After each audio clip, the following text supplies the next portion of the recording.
Hi guys, welcome back to our Wix Harmony series. Today we are going to talk about setting up your brand line style so you can design lines according to your site's branding and easily add them to your pages whenever you need them. Let's get started. Go to Brand above, and on this panel, look for Lines and click on it. Here you'll see different line sets that you can design each. Click on the line set that you want to work on. And here you'll be able to change its fill color. And by the way, you'll notice that once you work on it, you'll actually see the changes applied on your line in real time. Apart from changing its fill color, you can also adjust its appearance.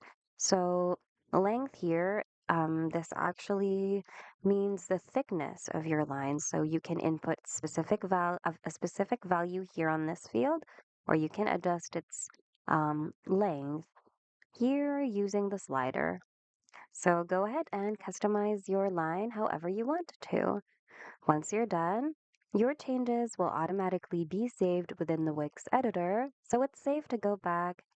And if you want to work on your other line set, you can do that by repeating the process. And basically, that's it. We hope you guys found today's video of help. If you need more Wix tutorials, check out our channel and consider subscribing as well. Thanks so much for watching, and we hope to see you guys in the next video.